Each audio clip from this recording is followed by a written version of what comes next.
Tainted Glove Network presents Yumper and Svo at the Show podcast with Tom Yumper Garcia. Hi, I'm Chucky. Wanna play? And Justin Svo Svoboda. From the prime time, bitch! Two guys from Chicago talking movies.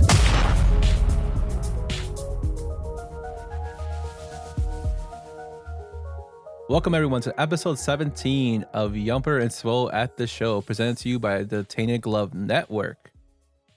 I'm Tom Garcia, one of your co-hosts, aka Yumper, and I'm with my other co-host, Justin Svo Svoboda. How you doing tonight, Mr. Svoboda? I'm better than Michael Myers in Halloween Ends. How about you, Yump? I assume you're a lot better than how it is than him. I'm doing all right, man. Just a little tired, but cranking it through. Yumper's been cranking it. All right, for sure. If you've been paying attention to the website and the blogs, Yumper's doing the 31 Days of Horror, and he's been killing it with all these different movies. Yeah, just something, we're both passionate about, movies and horror movies. So I figured I'd try something new and try to do 31 vlogs in a month. And or it's number 24 tomorrow. So 7 more to go after this one. Yeah, not many more to go, which is good. Then you can take a break. Yeah. But we got an action-packed show today. We're going to be reviewing the Halloween series, minus Halloween 3. Although it is a good movie, but it's not part of the Michael Myers anthology of movies. But before we get into that, we actually have a big announcement. Swole, do you want to do the honors? Absolutely.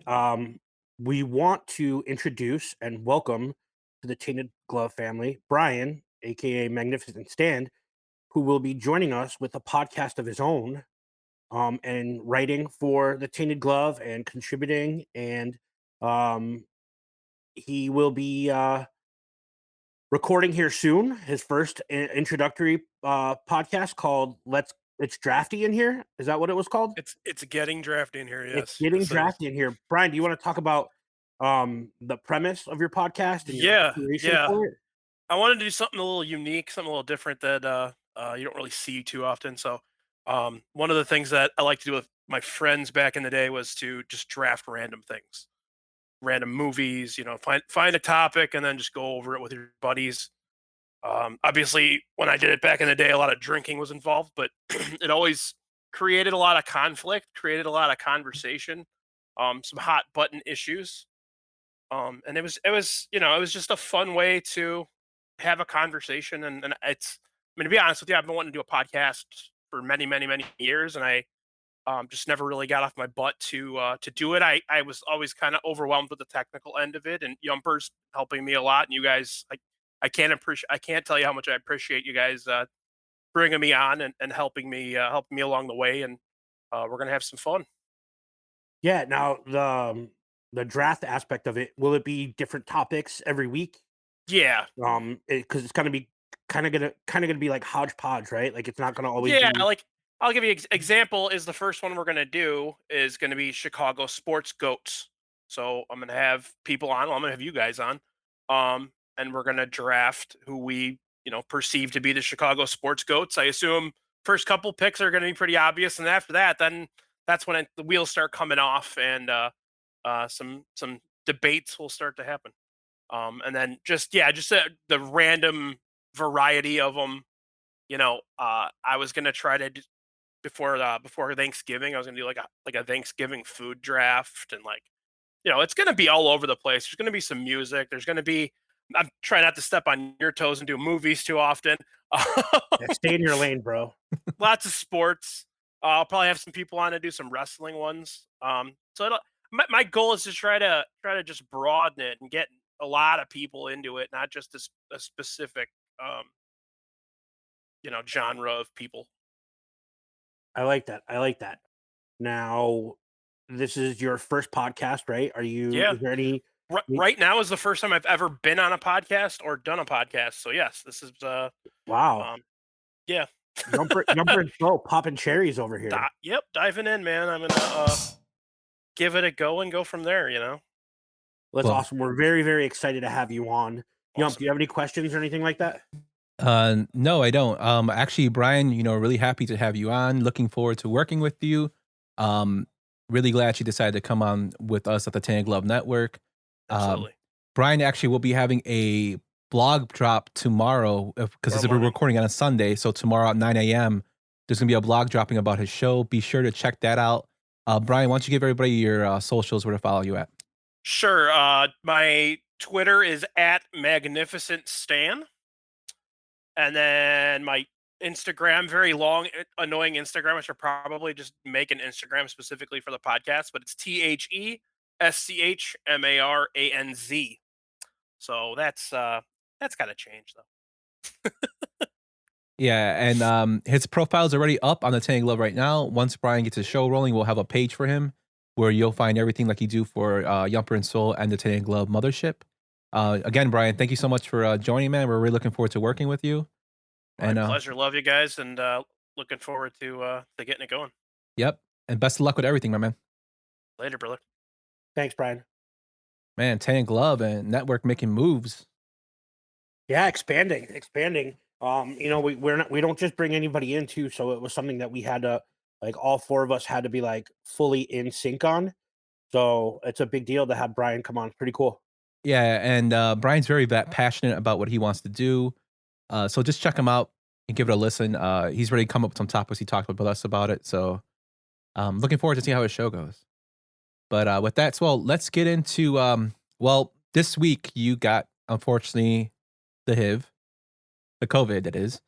And you actually were watching a ton of movies. So why don't we go into what Swole was watching, COVID edition? Yeah, so I stuck at home for the last 8 days. Work won't let me come in. Obviously we don't want to spread the vid, but I've had to do was watch TV and watch movies. I knocked out a bunch of movies, along with a lot of Jersey Shore reruns. I'm embarrassed to say it, but it's a guilty pleasure. One of the first movies I watched was Emily the Criminal with Aubrey Plaza. Really, really good movie. I really enjoyed it. She kind of gets sucked into the underground world of like credit card scams and like retail merchandise theft, and she becomes like the ringleader. It's pretty good. I really enjoyed it. If you get a chance, check that out. The second movie I watched called England Is Mine, which is a music biopic about the origins of the Smiths and Morrissey's younger life. I'm a big Smiths fan and a big Morrissey fan, so this was cool to see. I've seen it a couple times before, but it was a great time to rewatch it. I also watched Crawl, which was like a hurricane alligator movie. Barry Pepper was in it. Really corny, really cheesy, but cool premise. I thought, she has to go rescue her dad in the house in the hurricane, and the alligators kind of take over, and they're swimming everywhere. They're in the basement. It's a cool flick. I like it. I watched Vengeance with BJ Novak on the recommendation of Fids. It's streaming free on Peacock if you have Peacock. Really, really good movie about. Um, I guess Fids described it really, really well, like dealing with loss and things of that nature. BJ Novak directed it. Fantastic. I rewatched Clerks 3. It's the first time I watched it since we saw it in the theater. I watched Batman 3 times because I love Batman, and it's like a security blanket for me to put Batman on and just kind of like fall asleep. I watched Good Time, which was the Safdie brothers movie with Robert Pattinson, where he just plays this dirt bag, like low life criminal. I watched Terrifier for the first time. That movie is disturbing. I put that on after I took like 2 shots of NyQuil, and I had some messed up dreams. They weren't about the clown, but it was a cool experience. I watched this movie called National Champions with what's his name, J.K. Simmons, and it's about the national championship in football game when the star player decides to sit out and strike. And then I watched This Is Where I Leave You, which is a really, really good movie that I saw on a date with my wife. And the cast is fantastic with Tina Fey and Jason Bateman. And why am I having a brain fart here? He played Adam Driver. Adam Driver's in it as well. The father dies and they have to sit for the 7 days Shiva. I think is what it is. Really good movie about family and loss. I just really enjoyed it, and I try to maximize my time. Having COVID sucks, but having COVID when you are a movie lover is ideal because you could just sit and watch movies. And these are just some of the movies that I knocked out these last 8 days. It's a lot of movies, man. How many times is this for the Batman? It's at least 100. Like I've seen this movie so many times. I had to see the count on that. But Vengeance, I know Fitz's been talking that movie up, and now you're saying it's actually pretty good. I saw He was not wrong. He was yeah. wrong on that Nicolas Cage movie, by a lot, but he was not wrong on this Vengeance movie. He was absolutely spot on. It's not action packed, but it's very thoughtful. It's very insightful. I really, really enjoyed it. Yeah, I think the previews to it kind of did a disservice if that's the case. I'll check it out because you guys are telling me it's good. But like the previews didn't make it too interesting. But now that you're saying it's a pretty decent movie, I'll check that one out. Yeah, Um, it's a dramedy. Like I said, he's this kind of like, you know, dirtball, late 20, 30 something like guy that lives in New York, and he writes for the New Yorker, and he hooks up with this girl, and she passes away, but she tells her family that they were dating. So he's got to go down there for the funeral and the wake, but it's a whole thing, and it evolves, and it's really, really good. I would highly recommend it. cool, I'll definitely check that one out. Um, but what I've been watching, as you said in the beginning, I've been pretty busy with everything. But I watched two of my old reliables. The first being the 1988 classic Young Guns with Emilio Estevez, Keith Sullivan, and Lou Diamond Phillips. I'm a big sucker for westerns, and I love this movie, especially now since I found out they're coming out with a third one with the original cast returning. I'm really pumped for that. And then I watched another classic of mine, Flashpoint with Donnie Yen and Colin Cho. It's actually has one of the best fighting scenes in movie, I guess, Hong Kong movie history between Donnie Yen and Colin Cho. If you don't know who Colin Cho is, he's actually one of the characters from The Matrix. I can't think of his name off the top of my head, but he fights Neo in part two. He protects the Oracle. So awesome movie. It's about a cop who goes undercover and his partner is trying to get him out. Very, very good movie. I think it's on Netflix, so you can watch it for free. Um, have you seen any of these movies, Will? Young Guns is when you say old reliable, I love that movie. I can't tell you how many times I rented that movie and watched that movie. I think the cast is fantastic. And I'm not usually like a westerns guy, but this movie, like Young Guns and Young Guns 2 was awesome. I've never seen Flashpoint. Um, I'm not even gonna pretend to know anything about it. Yeah, I really got into Donnie Yen, like his career, and I watched a lot of Donnie Yen movies. This is one of his better ones. He's known, I guess, an American audience for Ip Man, but he has like Bodyguards and Assassins is a great movie about history of China. Like he has a lot of good like historical pieces, and he has good action movies, and this is one of them. So I recommend if you want to just want like an action packed movie, just check out Flashpoint. You definitely like have types of movies that you like to watch. Yeah, yeah, I do. I totally do. So let's actually move on to what we're going to be talking about for this episode. So as we said last week, we're going to be doing a deep dive into the Halloween series, excluding Halloween 3. So Terezi, we both like that movie. It's just not part of the Michael Myers anthology, so we're going to skip it for this one. But you ready to get into it, Swell? I'm so ready to discuss this and discuss all the installments, including the final one. Yes, let's do it. All right, let's start off with our first one. Man, I saw him outside. There was nobody outside. There was What'd he look like? the boogeyman. 1978's Halloween, directed by John Carpenter, with a screenplay written by John Carpenter and Deborah Hill. The movie stars Jamie Lee Curtis, Donald Pleasence, and Nick Castle as Michael Myers. It had a budget of $325,000 and made a whopping $70 million, making it one of the most profitable independent films. So, tell me about the original Halloween. I mean, what can I say about this movie that hasn't been said already? Michael Myers still to this day scares the crap out of me. Like, my wife was away at a wedding this past week, and I had the house to myself, and I still checked all the doors and all the windows because it's October, and that's when Michael does his thing. The movie uses so many different ways to build the tension, the music, the way they hide Michael, the way that he doesn't reveal his face. To me, this is the ultimate horror movie. It doesn't get any better than this. And I know that we had disagreements. I don't know off or I think it was last week's episode where you said Freddy and Jason were like horror icons. Michael to me is the ultimate horror icon. This movie is absolute perfection. I love it. I watch it every year, but I can only watch it from October 1st to October 31st. Um, and that's just because of my traditions. But I love this movie. It's perfect. Yeah, I think this is a resounding, 10 from me for in terms of Halloween movies and horror movies in general. This movie actually like started a trend of the slasher era. This movie stamped it out with John Carpenter's vision and Deborah Hill's vision. John Carpenter produced the music, that we know. It's a very good movie. It's shot very well. It doesn't have a high body count, which is actually pretty good to show how great this movie is. You don't need a bunch of kills to get your message across. It's a very slow burn. You have a young Jamie Lee Curtis who was 19 when this movie was made, who did an excellent job in it.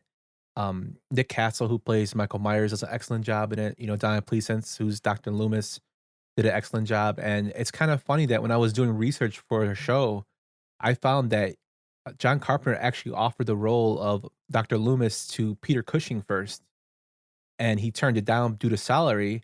And then he went and offered it to his co-star, Christopher Lee, who also turned it down. And Lee actually admitted later that it was his biggest mistake of his career turning down this movie. And on top of that, so last week how we had that connection with, Johnny Depp going to his audition with Jackie Lee Haley for Nightmare on Elm Street, right? And then Jackie Lee Haley played Freddy. Well, we have a Freddy connection with this movie. Robert Englund worked on the set for day one. He was one of the guys that threw down the leaves for the set prep. That's fantastic. Um, I love that you find those little tidbits like about stuff like this. I don't necessarily do the research like you do for like fun facts about the making of the movie. I rewatched the movie, um, and I discussed the actual film, but like you find the coolest shit like when you're doing that.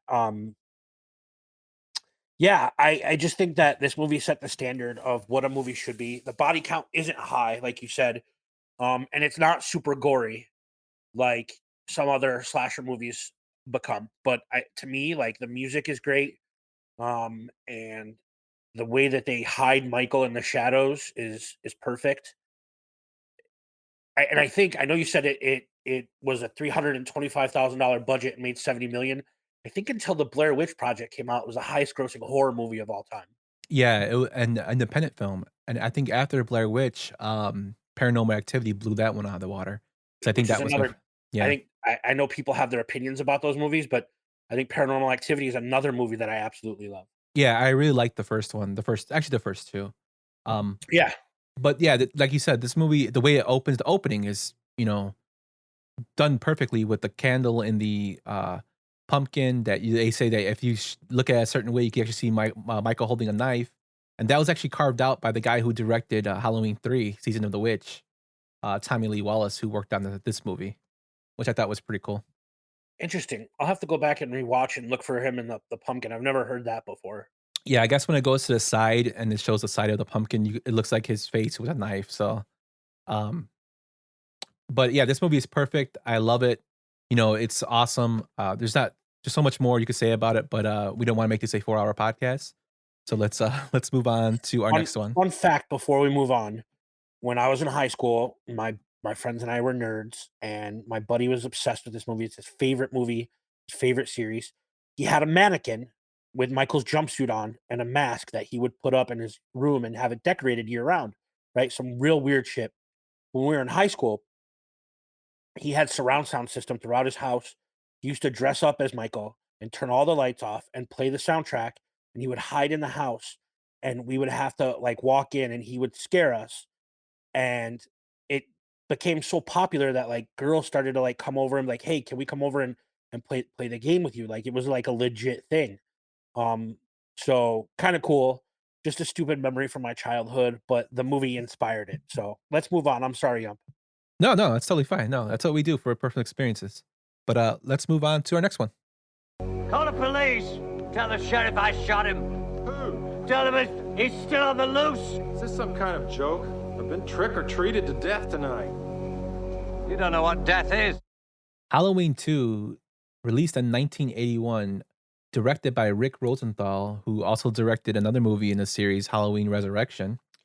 It was written by Deborah Hill and John Carpenter in terms of screenplay. And this movie stars Jamie Lee Curtis reprising a role along with Donald Pleasence, and Dick Warlock takes the role of Michael Myers. This movie had a budget of $2.5 million, and it made 25 at the box office. So, well, tell me about Halloween 2. So we talked about this a little bit before we started recording, but to me, this is the ultimate sequel. I love this sequel. It takes place the exact same night. There's none of this 6 months later bullshit. It takes place the same night with Laurie in the hospital, and Michael is stalking her in the hospital. And it was like just a great way to show just how relentless he was. He followed her to the hospital. He wasn't done with the job yet. He knew that he had to kill Laurie Strode, right? I think this movie is the perfect sequel. It has some really memorable moments. When he kills the nurse and paramedic in the hot tub while they're getting it on in the hospital.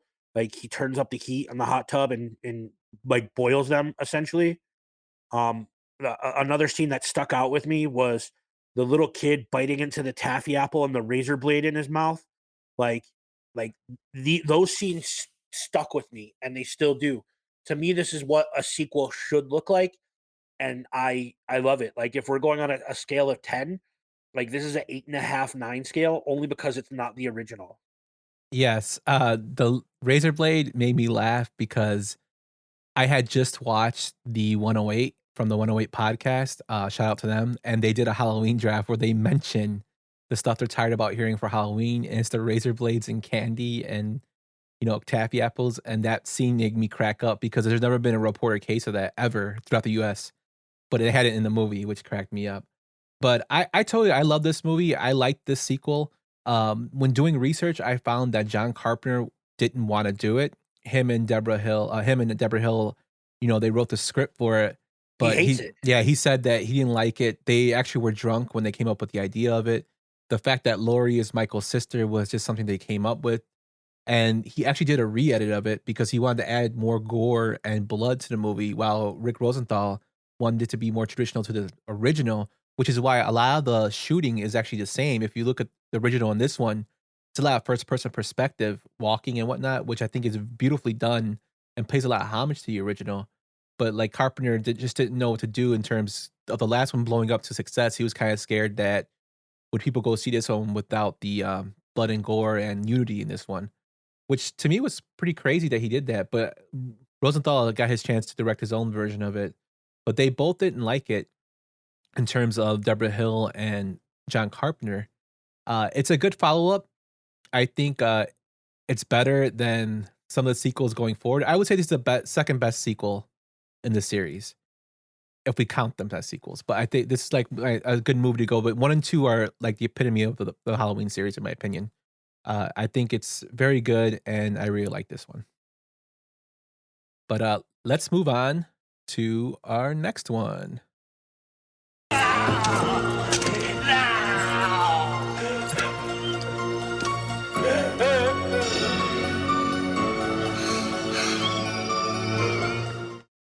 Halloween 4, The Curse of Michael Myers, released in 1988.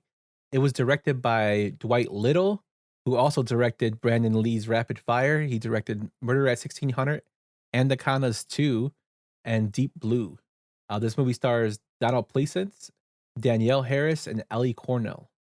The movie had a budget of $5.6 $6.5 million and made 11.6 at the box office. So, tell me your thoughts of Halloween 4. So, a couple thoughts right off the bat. First of all, if you're watching the YouTube version of this or you're listening, whatever, take a look at the official movie poster for Halloween 4, The Return of Michael Myers. And the mask in the movie is clearly a bait and switch. This is not the mask that they used in the movie. The mask that they used in the movie is just an awful piece of shit, like bright white. Like, it also introduced him as the first time he's referred to as the Shape on the screen. Now, he might have been listed in credits as the Shape in the other Halloween movies. He was never referred to as the Shape. And it started this whole weird subplot of Michael Myers. This movie, do you have a TikTok, Yumper? Yes, I do. Have you seen that TikTok where they rank things and they're like the one of them's like woo, Yeah. woo, and then the Rock comes on and he goes, "This is the biggest piece of shit I've Yes. ever seen. This is a terrible movie." Like the poster and the previews Michael is so menacing, and in reality, in the movie, he's like 165-pound weakling. Like, he is not scary in this movie at all, and I hate this movie. I hate 4 and 5. It also, there's no Laurie Strode. It brings in her niece.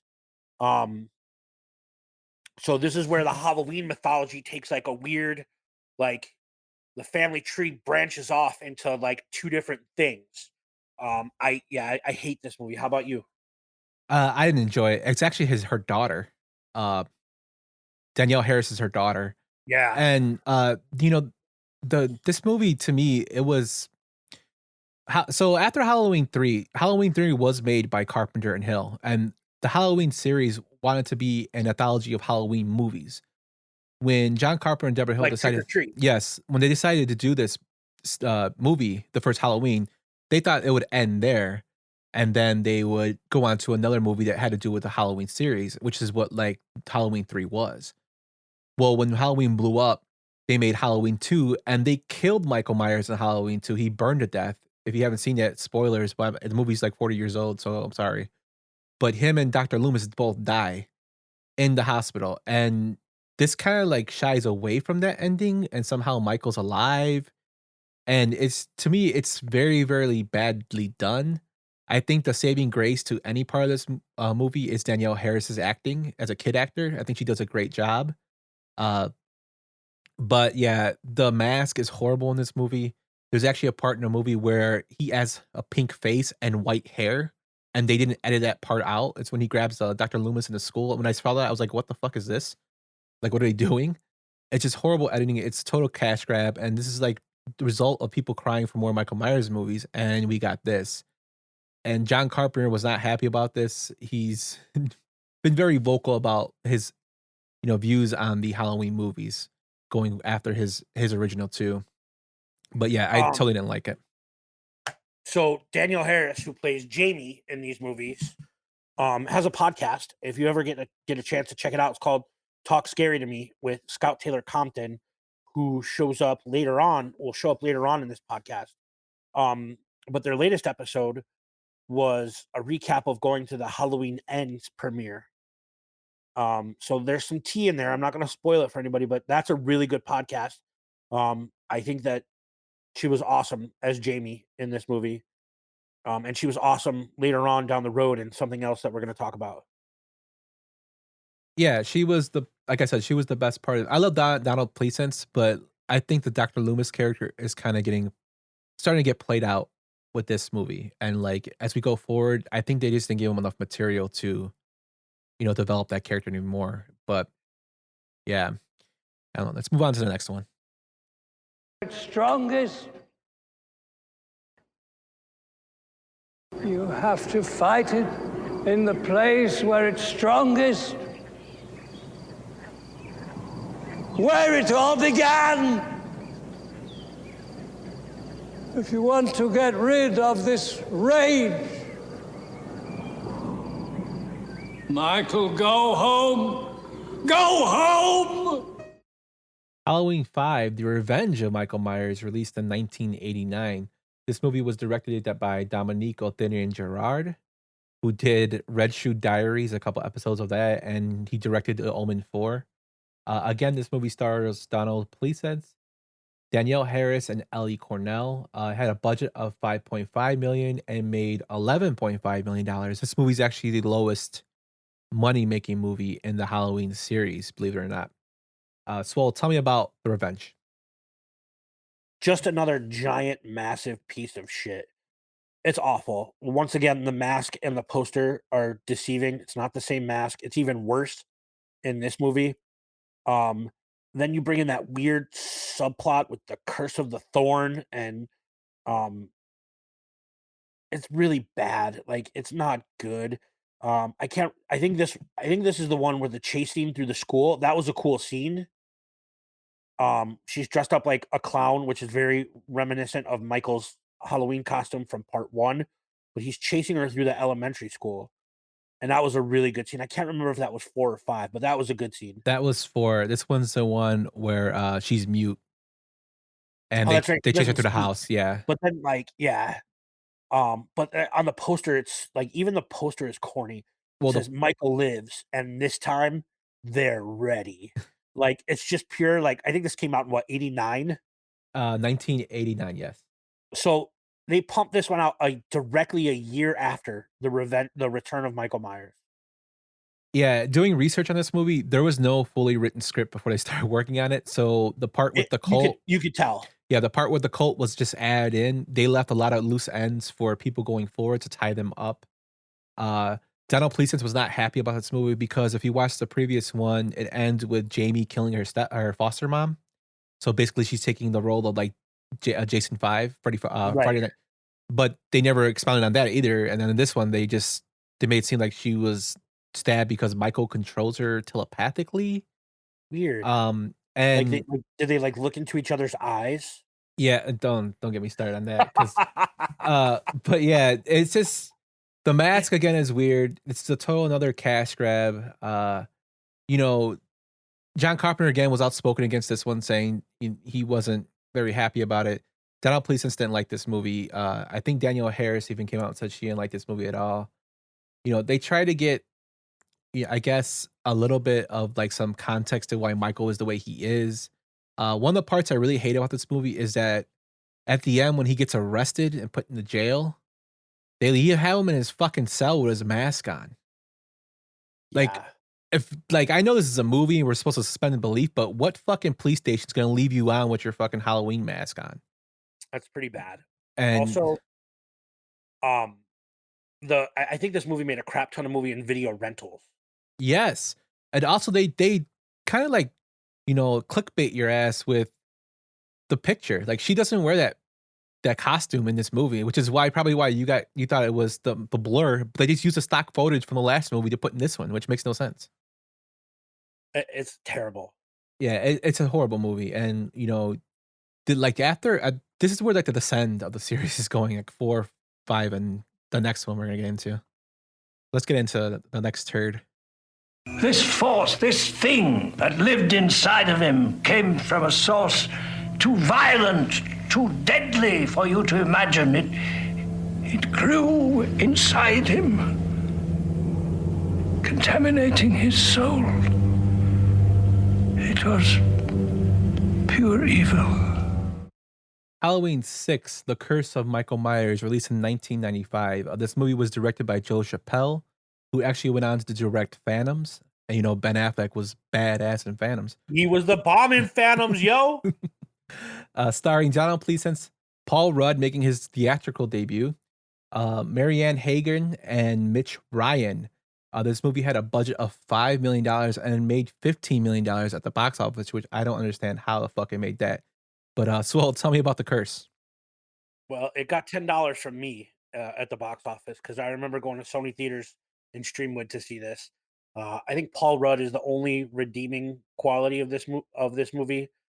He plays Tommy Doyle, like grown up, which is weird because we get Anthony Michael Hall as Tommy Doyle later on in the franchise. So first of all, this movie, compared to Halloween 4 and 5, is The Godfather Part 2. Like, because at least it looks good. it looks like a creepy late 90s Miramax movie, which is exactly what it was. The opening scene where the if I'm not mistaken, the girl is just given birth and she's running away from Michael's. It was a good scene. It was a creepy scene. It was shot really well. The rest of the movie is shit. I'm curious as to what a Quentin Tarantino script would have been like because he wrote the original like treatment for this movie. I'm curious as to what that would have looked like. So who knows? But it's not good, man. Like it doesn't get any better. I think they make Haddonfield look cool, but this movie is not. It's not it, man. Totally not it. Like the opening scene was great, and that's supposed to be Jamie's character that ends up passing on. Danielle Harris said she wanted to get reprise her role as they wanted somebody that was 18 years old and she was 17 years old at the time, and she actually went as far as emancipating her parents so she can be an adult to get the role. But they wouldn't meet her demands, and all she wanted was $5,000, which to me is ridiculous. A lot of drama with the Weinstein brothers on this. They were interfering a shitload during production, which made the thing terrible. It has two endings. They're terrible. The The- Weinsteins are terrible. Yeah, the theoretical endings when Paul Rudd beats the shit out of him with a pipe, and then in the producer's ending, which is fucking horrible, Michael gets stopped by stones or on the floor. Believe it or not, you can look it up on YouTube. It's ridiculous. It makes no sense. I do think the kills in this were a lot gorier than any Yes. other Halloween movie that's ever existed. And that's the reason for these sequels is because Mustafa Akkad, who actually got the rights to Halloween after Season of the Witch, and he wanted to bring Michael back. Carpenter again did not want this to happen, but he saw profit, which it is making money. So he had these movies. This movie is it's just a waste of Donald Pleasence because I think he's an excellent actor. I think like I said, his character, and this is the last time we see him. His character kind of his arc is just bad. Like he started off as a doctor trying to save people, and then he was starting to go mad, but he wanted to get rid of Michael Myers to stop him from killing, and he kind of did that in the second one, and then it's the same thing repeating over and over again with these last three, and I didn't enjoy this movie at all. Paul Rudd's character as Tommy Doyle, he plays a creep to me. Yeah, he's a total creep. I feel like how J.J. Abrams like gets made fun of for the lens flares that he uses the lens flares in his movies, and like you see it. This movie was shot almost entirely in blacklight. It felt like. Yeah, and also it had some weird transitions, like even that parts that didn't, well, at least a theatrical cut, like even that parts that didn't have anything to do with like Michael, like there's a part where I think Paul Rudd and the girl are talking with the baby, and it does like a slasher like transition from it, which made no sense to what the hell was going on in the story. It's just like it's out there. It's horribly done, and this movie makes the series sit dormant for 7 years, about 7 years, yeah, before Yeah, the next one come out. No, actually, this 3 years it sets dormant. I misspoke. But speaking of Quentin Tarantino, he did write the screenplay for this that wasn't used. They actually asked Peter Jackson if he would be interested in to direct, and he said no. Can you imagine like a Halloween movie directed by either Quentin Tarantino or Peter Jackson? It would have been a lot better. Like Peter wrote the script for Nightmare on Elm Street. I think Freddy's Dead. He wrote that script that they didn't use, and would Right. We talked about that last week. They didn't use his treatment. He didn't like. I don't know, man. Like the Miramax in the late 90s with the Weinsteins behind it made some weird fucking decisions. Yeah, this is just to me all around bad. Except for She's All That. That's a great movie. Well, what do you call? Did they did the Good Will Hunting? Good Will Hunting was a good movie. Yeah, no, you're absolutely right. Good Will Hunting was a great movie. Thankfully to Kevin Smith. You know what I mean? Yes. Yeah, there is some light at the end of this tunnel. So let's move on to our next one. I don't ask you for very much. Just give me one Mom, day! I've given you 17 years. And I need you to be responsible. Do you know what that means? Responsible. Don't talk to me about responsible, I Mom. just need this one thing. Mom, I am not responsible for you! That's it. That's enough. I can't take it, Mom. He's dead. Michael Myers is dead. Halloween H2O for 20 years after, or 20 years later, not Halloween Water, like people call it, released in 1998. It's directed by Steve Miner, who's a Chicago boy. He also directed a Friday the 13th sequel, part 2 and 3. He did Warlock, which is actually an underrated movie, Forever Young, Day of the Dead, Lake Placid, and unfortunately, he did the movie Soul Man. This movie stars Jamie Lee Curtis, Adam Arkin, Josh Hartnett, Michelle Williams, and LL Cool J. This movie had a budget of 17 mil and made 75 at the box office. So tell me about H2O. When did this come out? 98? Yep, 1998. So 98, I was soft. It was the summer of 98 because I remember this was a summer release, which is weird. But I was, a 17-year-old kid. And I went with my friends that were obsessed with Halloween and horror movies to see this at the theater. My buddy in his full Michael Myers gear in the theater, but when we were still allowed to do that. So I have some like very pleasant, like fond memories of like going to see this. But if we're gonna talk about stuff, we got to be fair. The mask in this movie is ass too. Michael's hair is weird. The mask is terrible, but it's my favorite. It's like my favorite one of the sequels besides Halloween 2. I thought the script was really, really well done, and the premise was good. She's she's traumatized, and she's a teacher at a school, but she has a son of her own, and she's overprotective of him. She doesn't want him to go on like the class field trip to, I think it was the Grand Canyon. Yosemite. Yosemite. Sorry, I should have known that. But he sneaks away and he stays at school, and Michael tracks her down. He does the rest stop killing to get the car. I think this is one of the better sequels. I liked it. And even when it was cool to put a rapper in a movie, LL Cool J just plays a small role as a security guard, and this was a good sequel.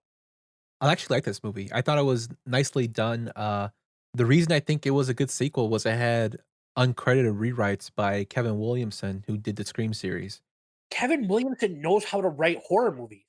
I watched I Know What You Did Last night. Like he knows, like he knew his audience when he was writing these things, and I think this was a good sequel.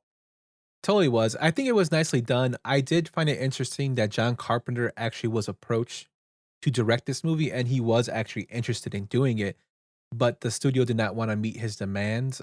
He asked for $10 million, which was his standard fee, in a 3-picture deal. And the reason he asked for that was because he wasn't getting the residuals from Halloween. And Mustafa Akkad, who now owned the rights, basically told him, yeah, we're going to pass. And so the Weinsteins.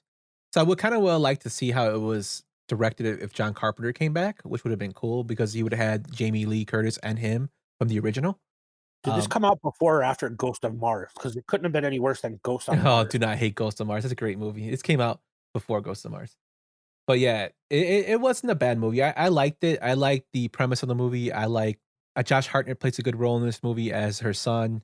Jamie Lee Curtis does a good role with Laurie as, traumatized and being a functional alcoholic. It was a good movie. Jamie Lee Curtis didn't like the fact that they were going to have a sequel to this. She knew there was going to be a sequel, but she didn't like the fact they were. But, when money's made, Hollywood tries to get that money out of you. And then we get the result of the next movie.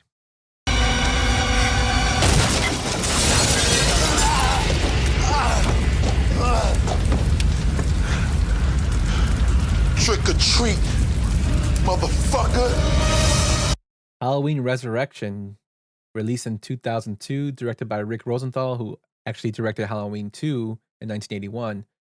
This movie stars Busta Rhymes, Bianca Kajic, Jamie Lee Curtis in this movie, Thomas Ian Nicholas, and Tyra Banks. It had a budget of $15 million and made 37.6 at the box office.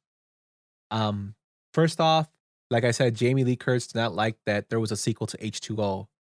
To the point where when they asked her to come back to do a cameo, she said, I want my character to die.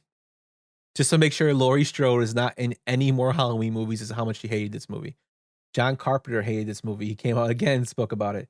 Jamie Lee Curtis came years later and said this movie was a joke. John Carpenter said this movie made him cringe. What about you, Swole? How did it make you feel? So nostalgia purposes, it was fine. It's a terrible movie, but for nostalgia purposes, like I'll watch it every year with the rest of them.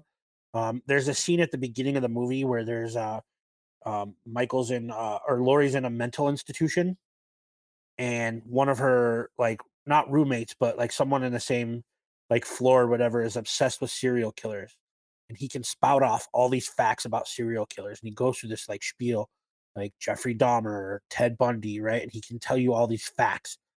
Well, the opening sequence is like exactly what you talked about, like Lori dying in the opening sequence, and Michael hands this guy the knife, and he goes, Michael Myers, 1978, Haddonfield, Illinois.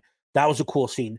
After that, all they tried to do was cash in on the popularity of like the Blair Witch Project and found footage movies that had just become like popular at the time by putting like 5 contestants in Michael's childhood home and rigging up cameras.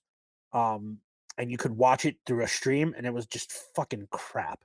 Like the rest of the movie was crap. Once again, I still remember going to see this with my friends at the theater. So for nostalgia purposes, I'll always like love it, but it's a piece of shit. Like it's terrible. It's not a good Michael Myers movie. Totally agree. Like I know we had this talk about the movies in this series, and I don't think this movie was meant to be taken seriously. I think it was what it was. It was a total crash grab.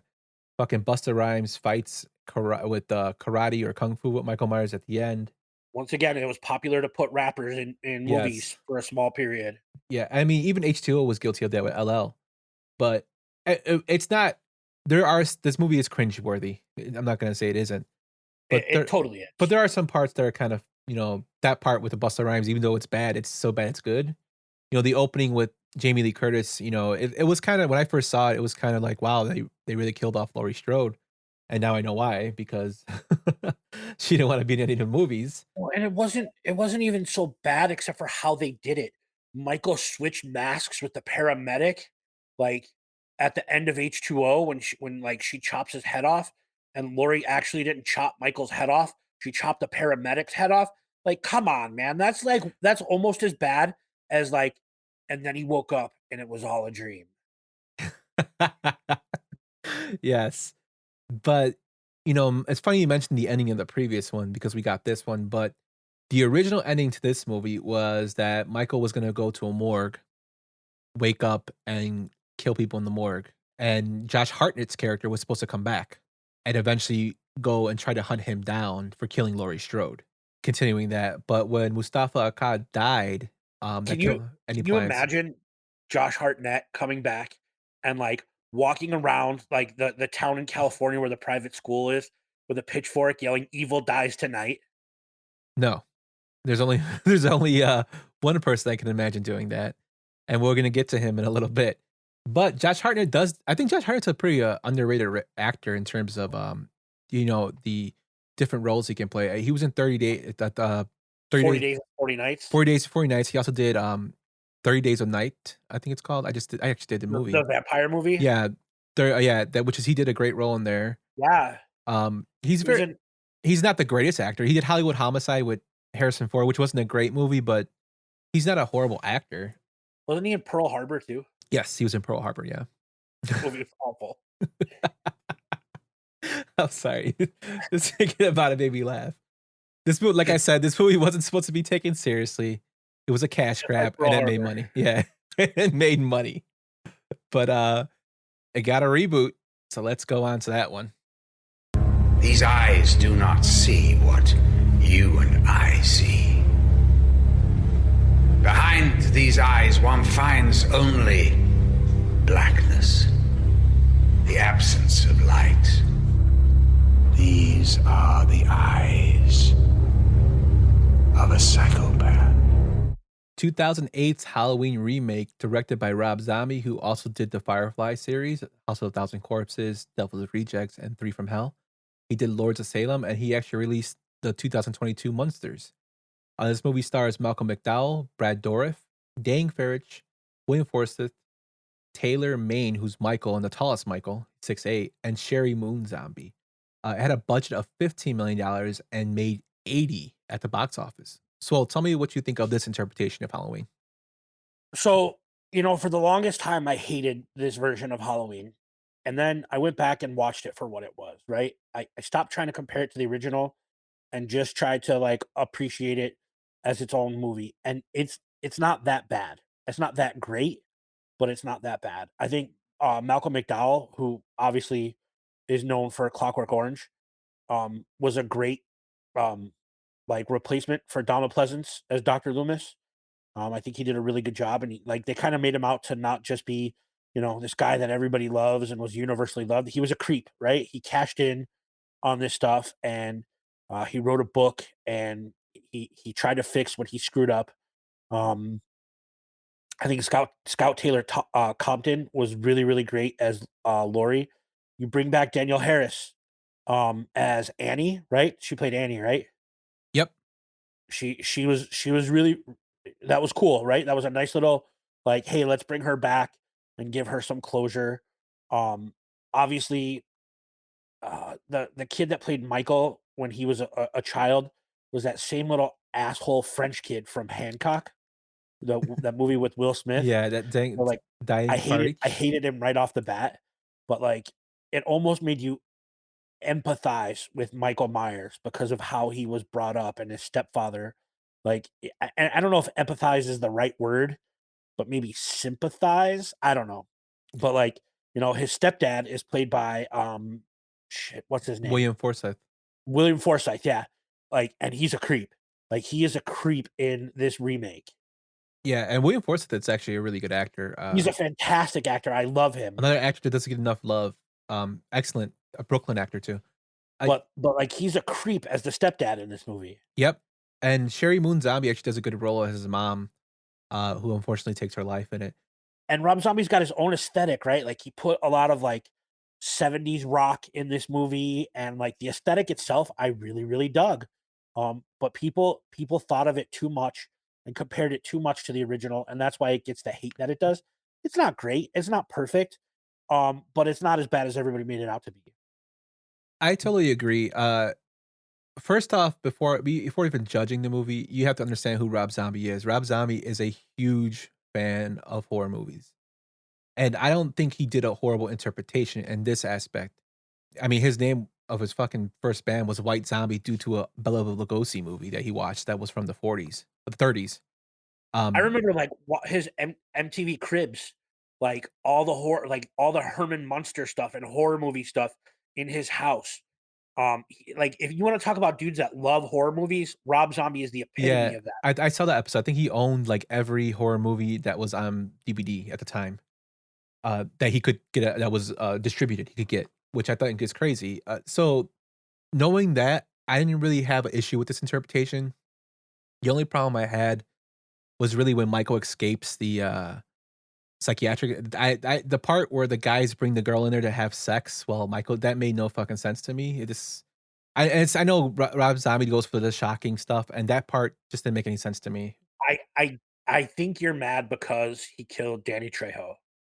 Like, that's why you're mad. I No, know you're no, young. no. Like, we talk every day. You're one of my best friends. You're mad because they killed Danny Trejo. Just admit it. Like, let's get it out there right now. Actually, it's funny you say that because when I was researching this, the studio didn't like that he killed Danny Trejo, Because and Danny Trejo was nice to him. that Like, he was nice to him in the mental institution. He was like, no, he doesn't like it when you touch his mask. Leave him alone. Stop messing with him. You yeah, know what? I've been here for 30 years. Get out of here. Right? Like, he's like, I've been taking this care of this kid for 30 years. Leave him alone and get out of here. and I think Rob Zombie said the reason he left it in there was to show that Michael had no compassion or anything or empathy for anybody, which is great. I get it. Wait, But I mean, go ahead. no, I'm sorry. No, go ahead. The scene after that, where he kills the truck driver that's taking a dump reading a porno mag, was really, really funny and really, really well done. Like, Yes, it totally he's was. like, I got a burrito grande that's been stewing up, and he goes in to take a dump, and Michael comes in with like muddy slides on and like no socks and shoes, and he's banging on the door while this guy's reading a porno mag taking a dump. Like, just pure 70s, like, total vibe. Like, this movie gets so much hate it doesn't deserve. It totally does, and that part cracks me up too when that dude almost whoops his ass too. One thing I do like about this is that the person who plays Michael Myers, Taylor Maine, is 6'8" and very imposing. He also played Sabretooth in the X-Men series. Mhm. Yeah, And and he was a wrestler in WCW for a while, I think. oh, was he? I think so. Tyler Mane. Tyler Maine. Tyler, I called him Taylor. I don't know why. I mean, I have in my notes as Taylor. My bad. But yeah, this movie's not bad. It's a nice little vision of Rob Zombie. It was actually enjoyable. Do I hate it? No. Should you hate it? No. It's his own interpretation of the Halloween series, and I think he did a pretty decent job. I love Malcolm McDowell. I love him in all his movies. Yeah. No, like if you haven't seen this movie, if you're listening to this pod or watching this and you haven't watched Rob Zombie's Halloween strictly out of like what you've heard, make your own assumption and watch it for yourself because it's not terrible. Now, be prepared because it's the goriest fucking Halloween movie you'll ever see. Yes, definitely on that. He's really known And for his gore. it's intense. There like some of the kill scenes and some of the chase scenes are intense. Um, but it's make your own assumption. Watch this if you haven't already. Yeah, totally check it out. And we forgot to mention, well, we did in the opening when I said who's starring it, but Brad Dourif's in this movie. And for those who don't know who Brad Dourif by name, he is the voice of Chucky, and he's also a horror movie icon, in my opinion. He's done a lot of movies. Exorcist 3 is another one. He's just a great character actor in horror movies. Very, very, his mannerisms and his voice are, what he's known for. And he does an excellent job in this movie, too, as a sheriff. Yeah, absolutely. Also, Scout Taylor Compton was kind of hot in this movie, if I'm just being honest. That's why you like her. No. No, but yeah, check this movie out if you haven't seen it. But let's move on to our next one. Are you a giant? Can we be friends? Mark, come on, don't talk to strangers. Bye. Halloween 2 dropped in 2009, directed by Rob Zombie, bringing back the cast of Malcolm McDowell, Brad Dourif, Sherry Moon Zombie, Tyler Maine, and Danielle Harris. I have his name as Tyler in here. This movie had a box office of $39.4 million, and it was on a budget of $15 million. To start this one off, this is not a good movie in my opinion. I know people consider this a great movie. I do not think it's a great movie. And after doing research on this, I understand why it was not a great movie. Rob Zombie hated working with the Weinsteins. He hated it so much in the previous movie. He had such a bad experience that when he got done with the first Halloween, he said, well, it can't be any worse than this. And then when he did this movie, he's like, fuck this, I'm done. To the point when they were actually touring and, doing publicity for this movie, he announced, I'm not coming back to the series. So I understand that there's a lot of like a psychological stuff in here that to me is weird. The part with the horse and the mom, it's strange. I also found it funny that when people were referencing this movie, there's a part where they're actually running in the hospital and people are like, oh, he's throwing homage to the second Halloween. Rob Zombie came out and said, oh no, I hate Halloween 2. It's shit. Well, I hate to tell you, Rob, this movie's shit. Really bad. And I like Rob Zombie stuff. This movie's just horrible. They offered John Carpenter a cameo and he said, hell no. I'm just not a fan of this movie. What about you, Swell? So once again, the movie starts off strong in the hospital with Laurie in there, like the same night. And there's a song playing by a band called the Moody Blues. And the song is called Nights in White Satin. And it's probably my father's favorite song, like one of my father's favorite songs in the whole world. So much that I was named after the lead singer of that band.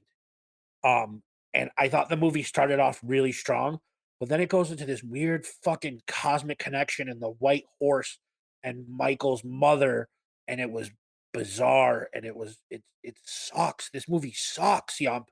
Like, it's not good.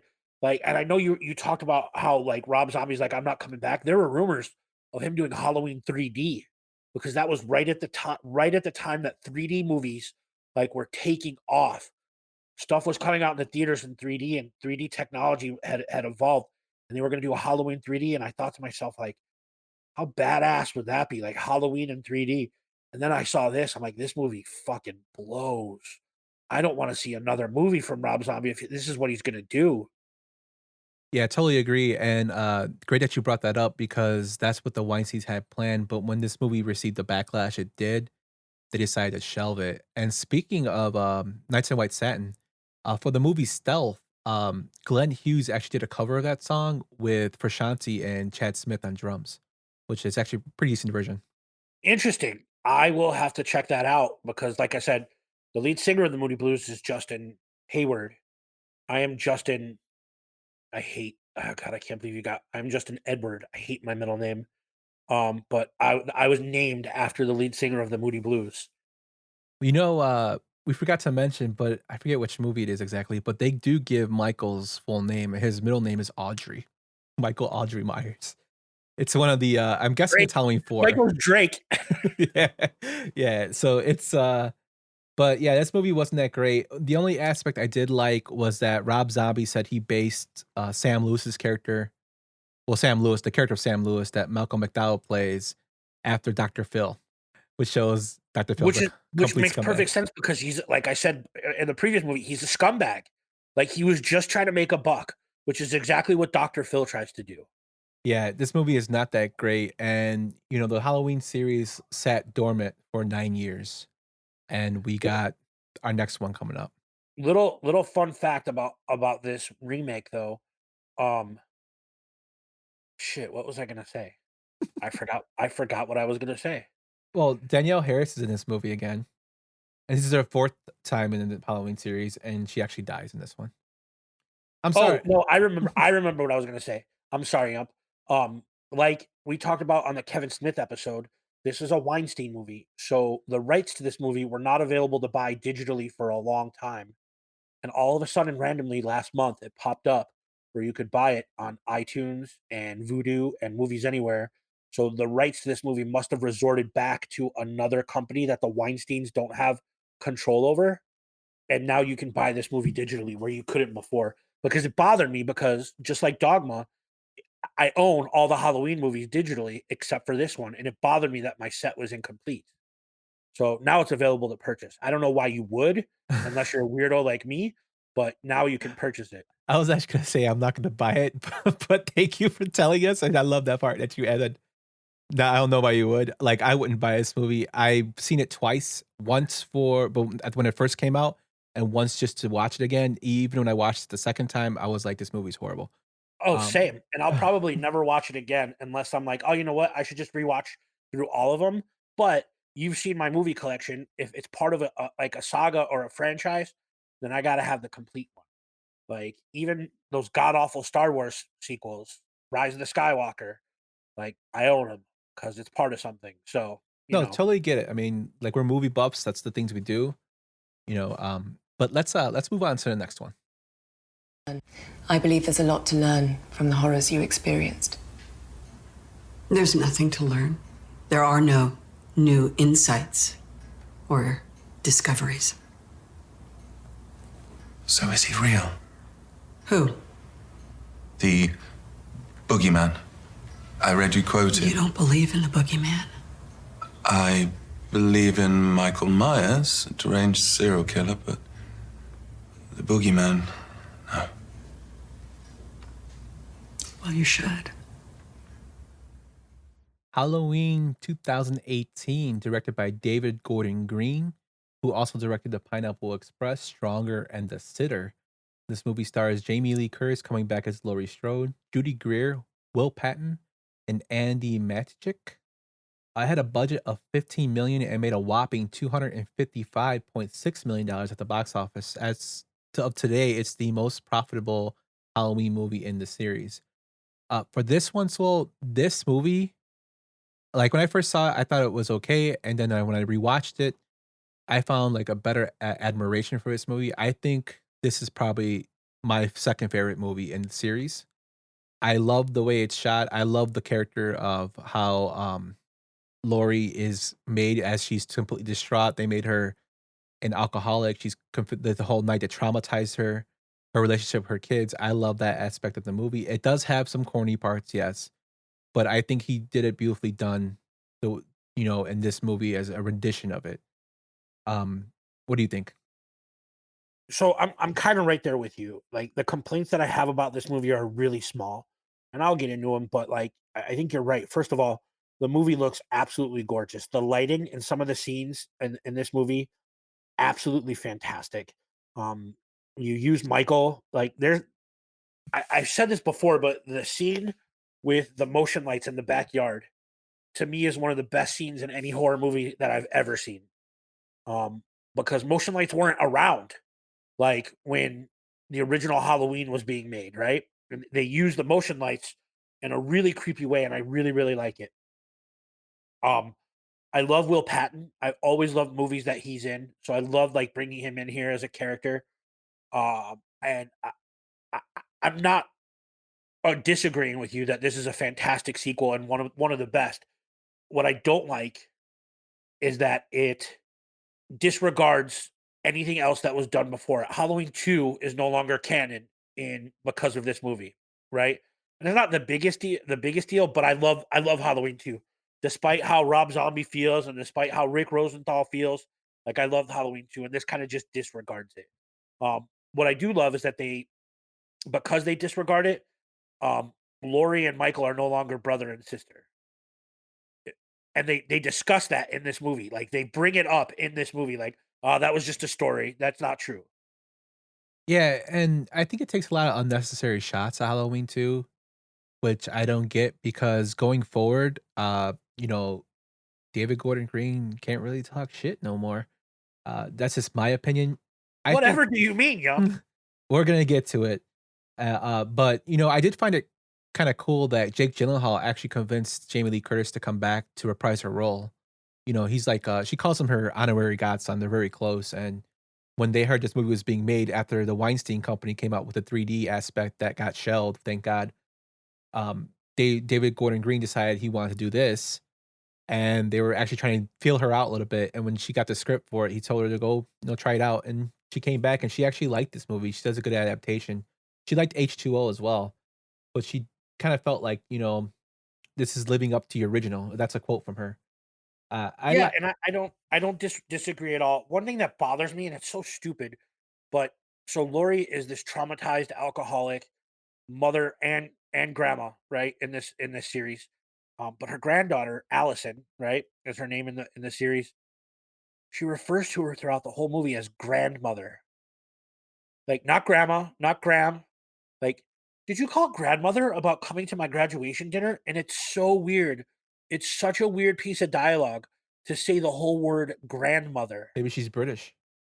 She's not. She's not. Um, but I do love some of the scenes that are in this movie, the way it's written. Once again, the lighting in this movie is absolutely fantastic. From the use of the police lights when you get the twist with the doctor, like his new doctor. And I know they referred to him as the new Loomis when they were doing reviews for this movie. He's not fucking Doctor Loomis, or he's never going to be Doctor Loomis. But I really, really enjoyed the way this movie was made, and I had such high hopes for the way that the franchise was going to go because this movie was. I enjoyed this movie, and I was really, really excited for the way that it could have been. Yeah, so did I. I had really high hopes for this franchise.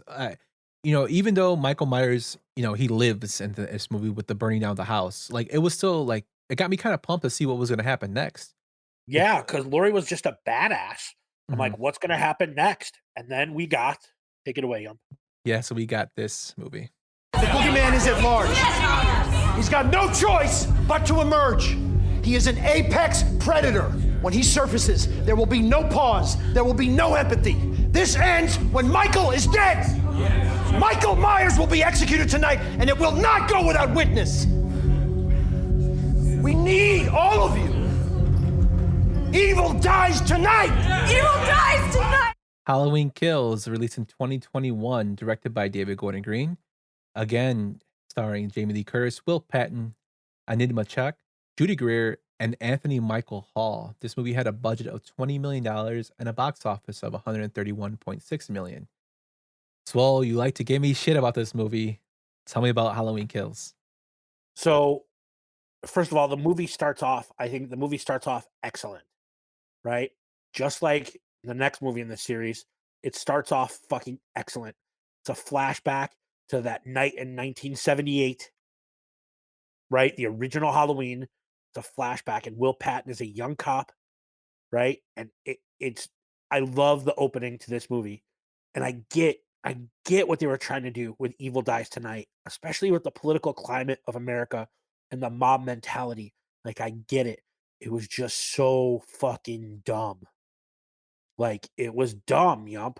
Like, there's a scene in the end of Halloween Kills where Michael is in the street and he's lit up by car headlights, and the mob comes to kill him. And the one dude's got a baseball bat, and the one dude's got a hockey stick. And if you look closely, the lady has a fucking iron in her hand.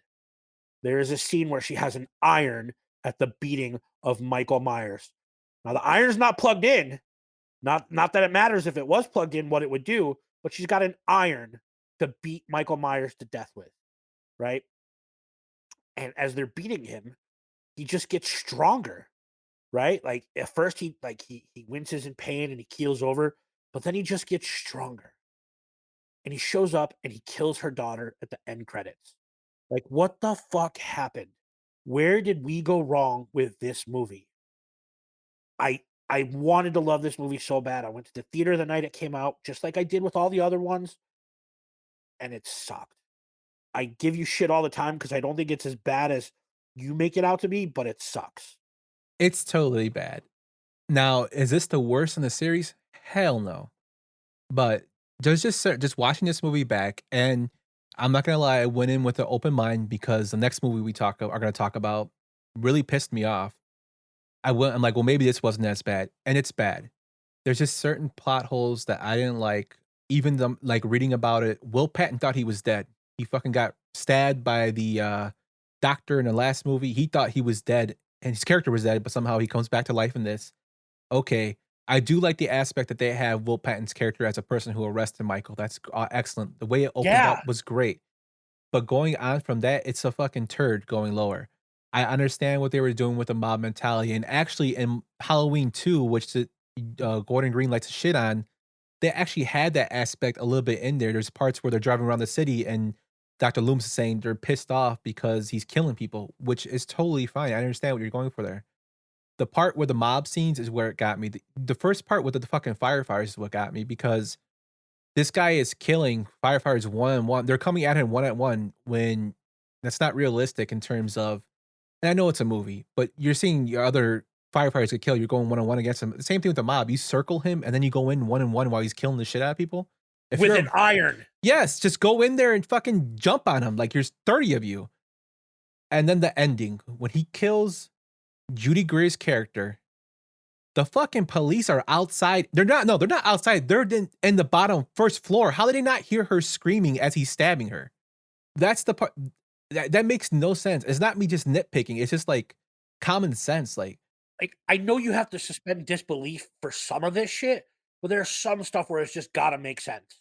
Yes, and I give Evil Dies Tonight the quote a lot of shit, but Anthony Michael Hall is probably one of the best parts of this movie. Jamie Lee Curtis, like, I know they were trying to do a better version of the second one, which they didn't. She's mostly in the hospital, and she's kind of wasted here. Yeah, her daughter and her granddaughter take over like the mantle of like the Laurie Strode role, like in this movie. Yeah, and Anthony Michael Hall is great when his rambling and whatnot. I actually like the sheriff in this movie as well. But yeah, it's just not good. There's another way to get around. And the first 10 minutes were so promising. So promising. Yeah, especially even the part where she's screaming, "Burn, let him burn." That's actually was supposed to be used in the original Halloween 2. The original Halloween 2, Placence was supposed to say that when he somehow escapes getting blown up from the fire, and they go to try to water down the hospital, and he says that, "Let him burn, let him burn." But they used that for this, which I thought was cool. But yeah, it's not really redeeming. And I know what he was going for, but it's just a total miss here. And then we're gonna get this, the next one. You started this! You brought me in! You invited me! But you're the one to blame. If I can't have her, no one will. You want to help Allison, let her live her life. She has me now. Halloween Ends 2022, directed by David Gordon Green again, starring Jamie Lee Curtis, Will Patton, Anita Machak, Rohan Campbell, and Rick Moose. This movie had a budget of $33 million, and so far, as of today, it's made 82 at the box office.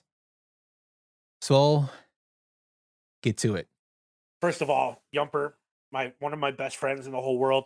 Thank you for giving me this platform to talk about this movie. I'm just going to go into a little bit of a story here because we're only at 116, right? We're trying to keep this at a decent time, but I'm going to go on a rant here. You have more than enough time for this. First of all, this rant is dedicated to our boy Aloha Mr. Hand because he was very, very excited to hear my rant about this. So this came out last Thursday before I got COVID, and I went to the 8:00 showing at Oakbrook, and I was very, very excited. I left work like 10 minutes early because I wanted to make sure I was there on time. My showing was at 8:00. I was done at work at 8. I left work at like 7:50 to make sure I could get over there and get my zero sugar drink because we're doing the 108 weight loss challenge. Shout out 108. And I sit down and the movie opens up. And once again, all these movies were shot very, very well. Like the visual look, they all looked great, right? And the opening scene of this movie is this kid riding his bike, and some shit happens. Now the movie's only been out for a week, so I don't want to spoil it, but some shit happens. And the first 10 minutes of this movie were absolutely fantastic.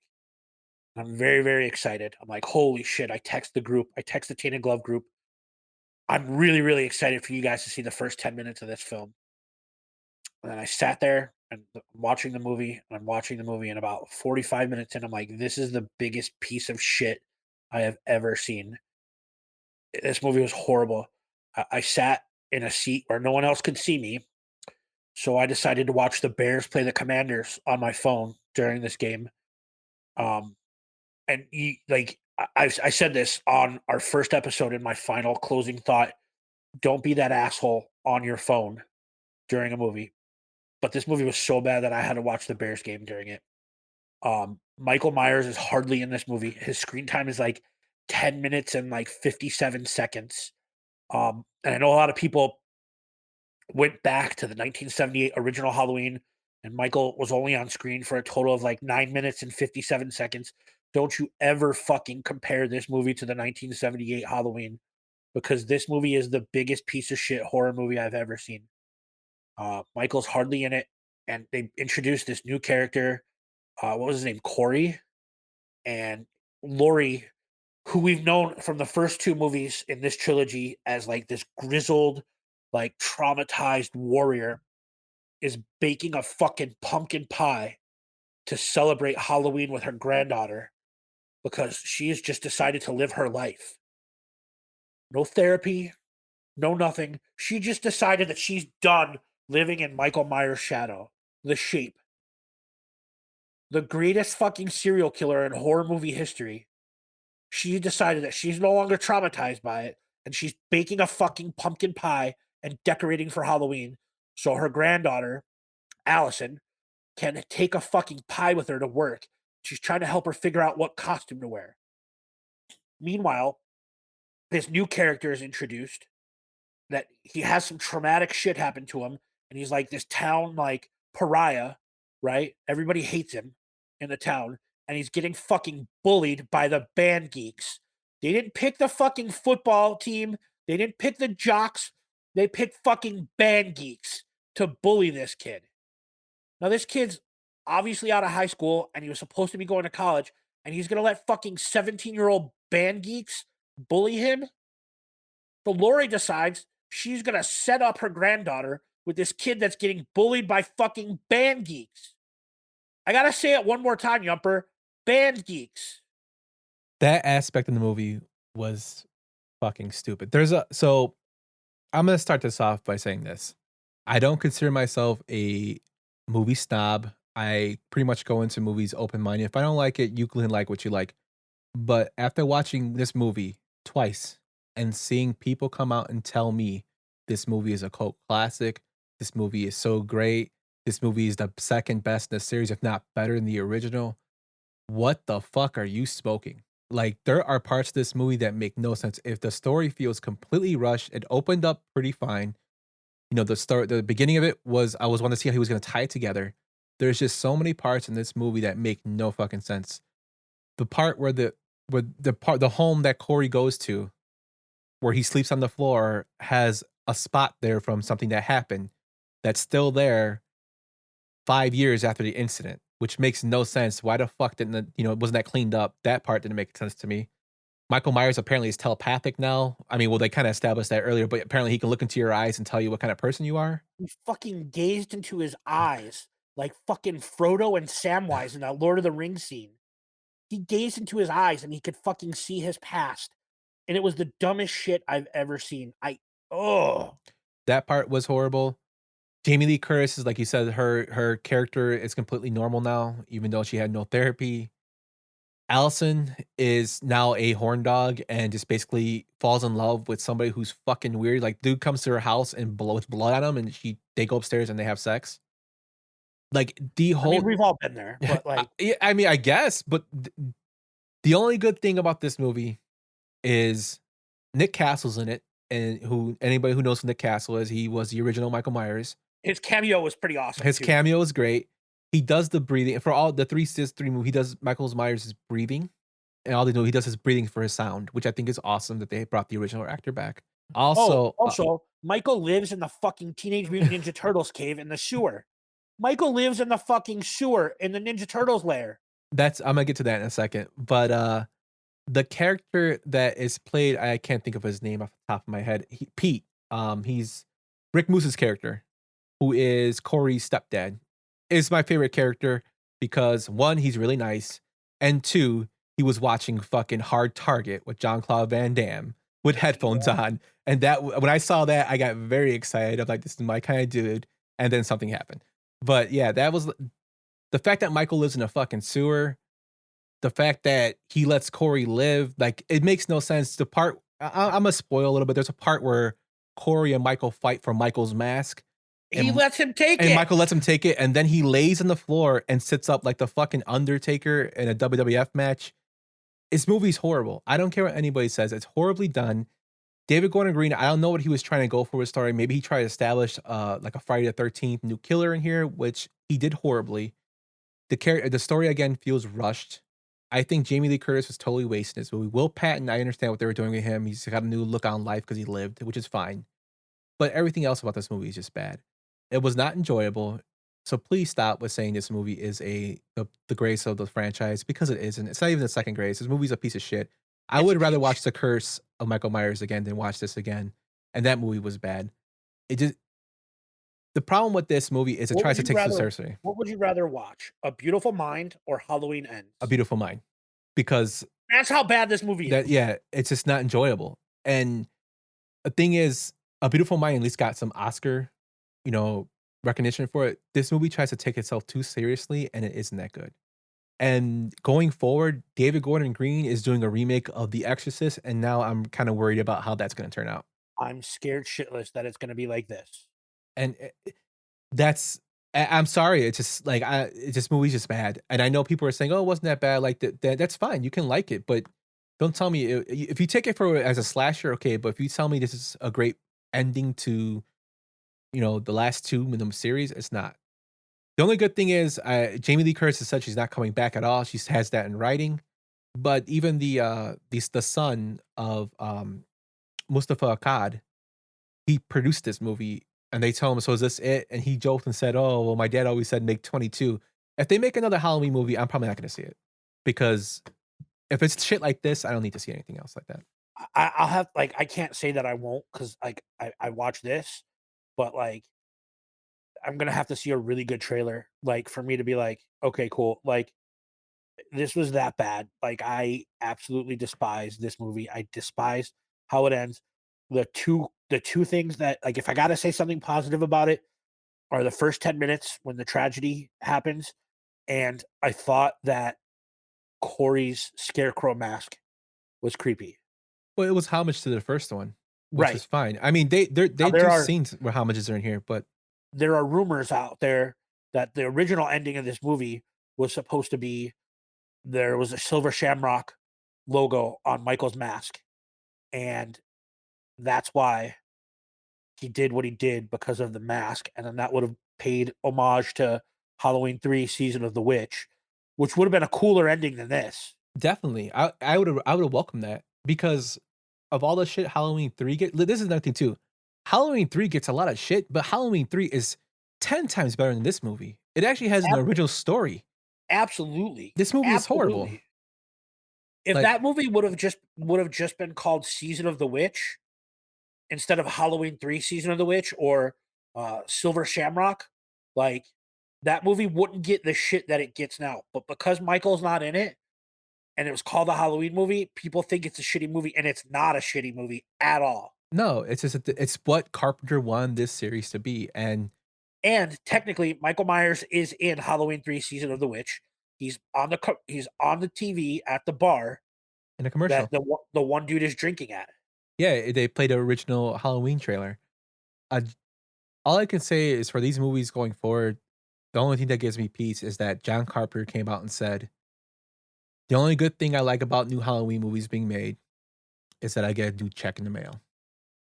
Because that's all it is now. And to be fair, that dude should get whatever money he can, because this was his idea. This was his screenplay. And companies have made millions of dollars on merchandising for this movie, billions of dollars on merchandising for this movie at the box office. Like, he can get and own whatever he wants. He's John fucking Carpenter. Yeah, and my goodness, I can't believe they ended it this way. But I mean, it is what it is. It's terrible. It's awful. And like, I saw it before any of our else in our group saw it, and I was patiently waiting for you to watch it on Friday night. So like, I thought maybe I was just being too harsh and too judgmental, but then I got your opinion on it, and I was like, okay, cool. It wasn't just me. Like, it's kind of crazy because even, we have different tastes within our group, the Tainted Glove group. And Fidz is more of a artsy. He likes art and, and film, which is great. That's his aspect. He loves Fidz even said this movie was horrible. So this movie's bad if all three of us are agreeing on this. Terrible. Yeah, I can't believe it.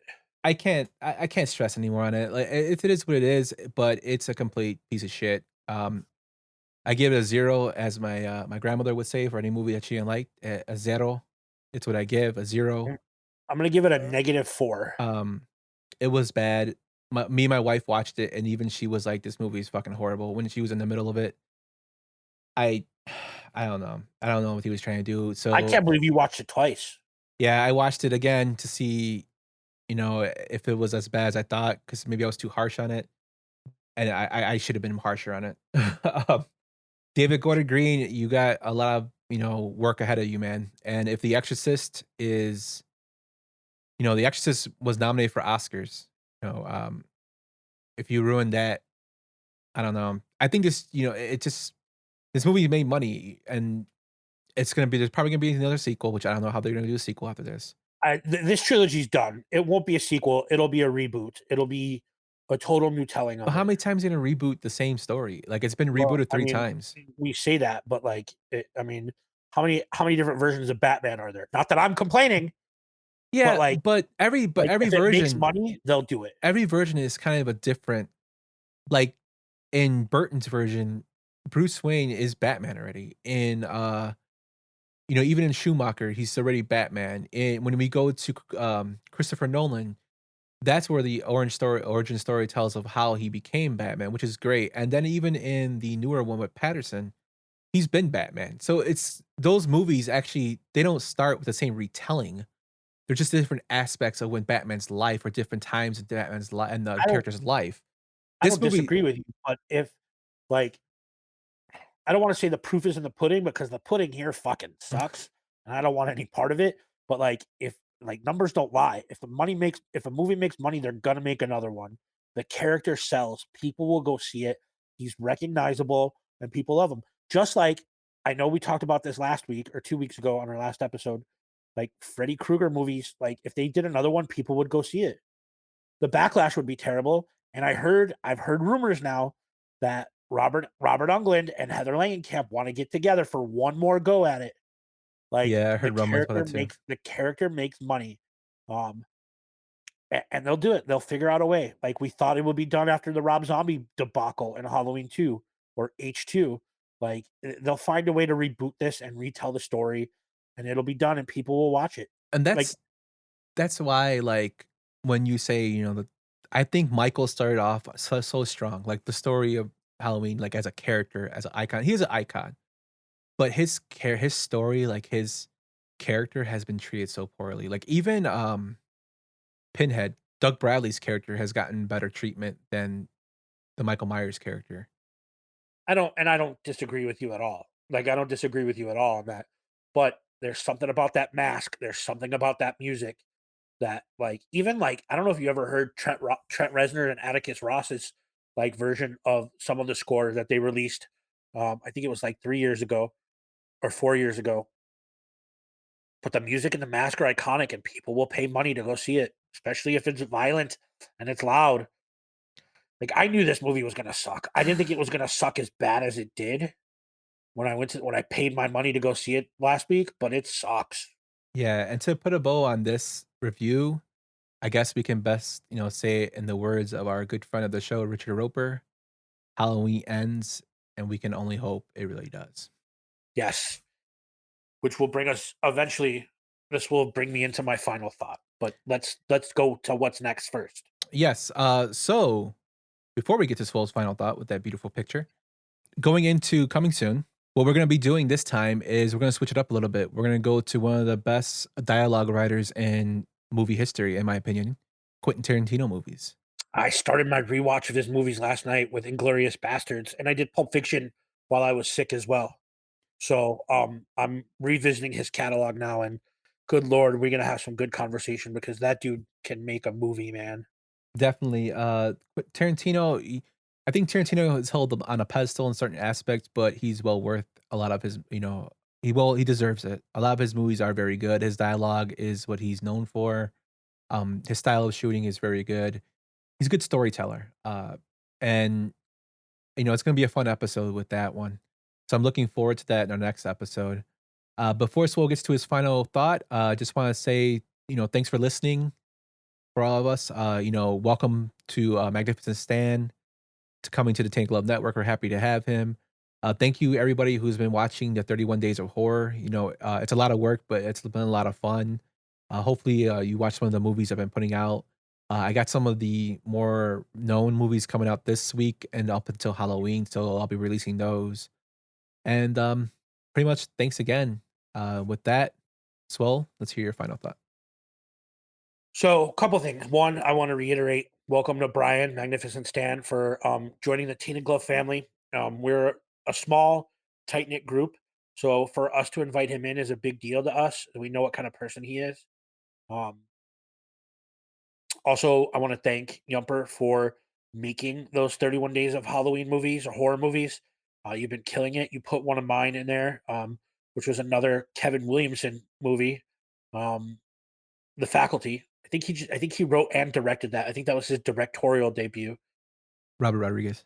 Oh, that was a Robert Rodriguez movie, yeah. But Kevin Williamson definitely wrote it. And my final thought kind of brings me back to Halloween Ends. I have already had my rant, but that trilogy has disappointed me so much.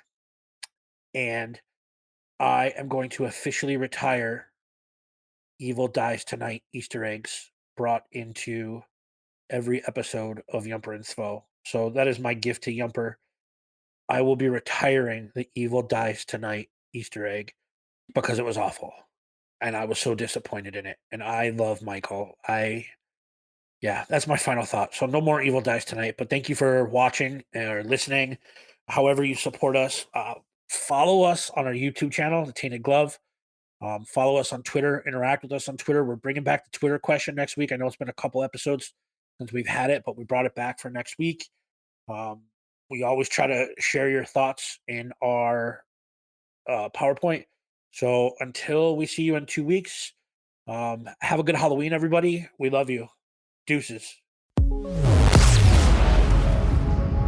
Thank you for listening to Yump and Svo at the Show podcast, a Tainted Glove production.